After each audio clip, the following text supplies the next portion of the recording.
Colgate smile. You don't understand how we even got this far. You're already a fan and I'm your superstar. Don't pass up this chance of giving me a part in a movie, any movie. I belong on a big screen. Turn the lights off, big screen. When the lights go down, let's make a scene. Hey, I belong on a big screen. We don't need the fame, but when we started, it'll be Scorsese. I belong on a big screen, on a big screen, on a big screen, on a big screen, on a big screen, on a big screen, on a big screen. Ooh, baby. Ooh, yeah, to the yeah. You know who it is. It's Jerry, and Jerry is at the movies, and we know what this month is. It's Spider-Man month. It's Spider-Man during the summer. So a lot of conflicting reports on Spider-Man. A lot of people didn't like it. Some people loved it. Some people, thought it was, listen, this is like 8th, 9th installment. I can't even count how many Spider-Man we done had up to this point, but we're going into a new season. Going into a new season of, where Spider-Man's going. We still haven't touched on Miles yet. I'll get to that in another video. But this movie was pretty action-packed, pretty dramatic film with everything that's going on with MJ and going on with Ned. That's what I really wanted to touch base on. This movie really pulls at your heartstrings because they're all separate and they're all doing things, but they're all not 100% happy. Peter understands why, but Peter understands why, but Ned and MJ, they pretty much don't understand, So MJ said, I'm just waiting for something. It just seems like I'm waiting for something. You know what I mean?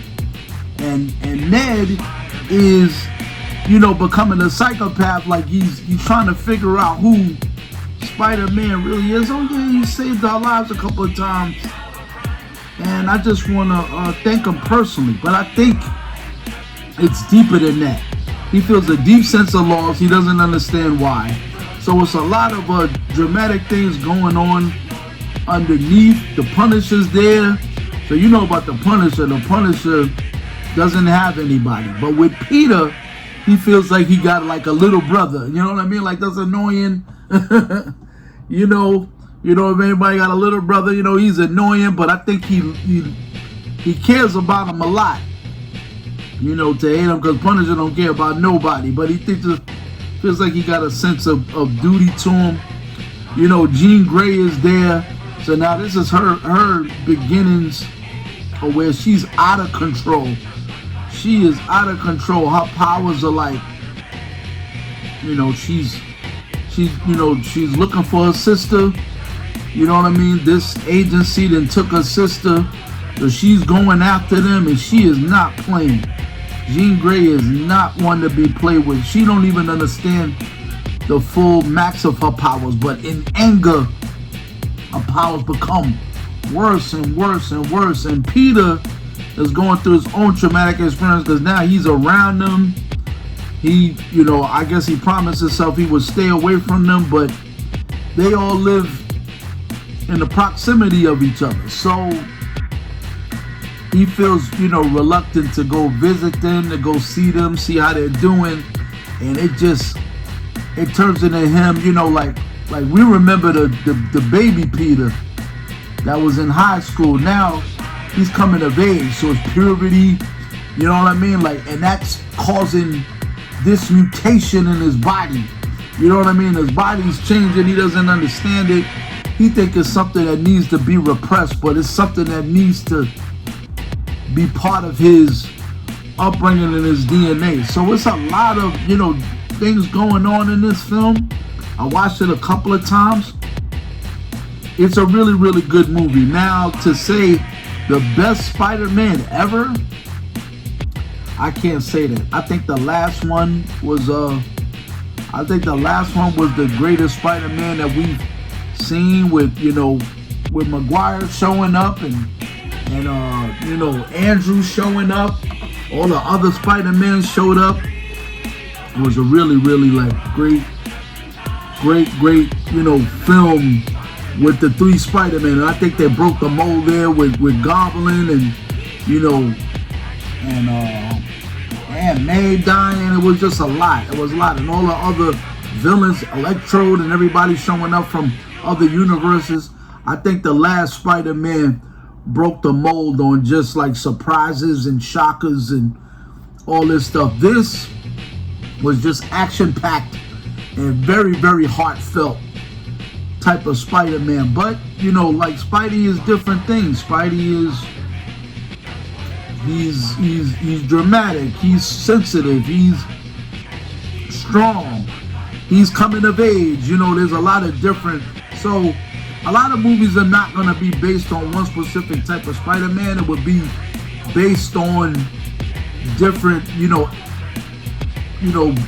times of his life. You know what I mean? Like I said, Aunt May is gone, so he's dealing with that. He's watching MJ move on with her life because she don't know him, and now, Jean Grey was after her, so he had to try to save her. But while saving her, he gotta really suppress these emotions that he got for her. But I think in the middle of doing so, spoiler alert for anybody that hasn't seen it, I think when Jean did what she did in New York, she kind of disrupted the spell a little bit. She glitched it somehow. I don't know if she fully removed it, but in New York for sure, she kind of did something with it. She did something, you know what I mean? Because now MJ and them are they're feeling something. And at the end, when Peter does this thing with Ned, their little handshake, he glitched back, but we don't know what that means. We don't know whether he's remembering or look, he did remember the handshake. And for him to remember the handshake, that's big. But I think it's because MJ mentioned him, you know what I mean? When he was on his way to go help Jean Grey, he's like, Peter, be careful, you know what I mean? So she still feels a sense of caring about the guy, even though she don't really. He's feeling something. So it was good. It was good. It was good what they did. Now, saying it's the best Spider-Man film ever, I wouldn't say that. They paid a lot of homage to a lot of front covers of comic books, which I loved. A lot of characters made quick appearances, which I love. So this is a well thought of, well-rounded Spider-Man film. We may have seen the greatest Spider-Man films ever made in the past. We're in 2026. We're talking about, 90s, where, we had Stan Lee, showing up for these things. You know what I mean? We cannot say that we've seen the greatest yet, but Doomsday is coming. We'll see. Doomsday may be the magnum opus, the freaking masterpiece of a comic book film that we all been waiting for, but we gotta wait all the way to December for that. And that's all the time we have for Spidey Verse is going on right now. Go get your tickets now. You know what I mean? It's gonna be all month, y'all. We're gonna be into Spider-Man all month long. Jerry is here for all the smoke, and you know my slogan. So what are you watching?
spy.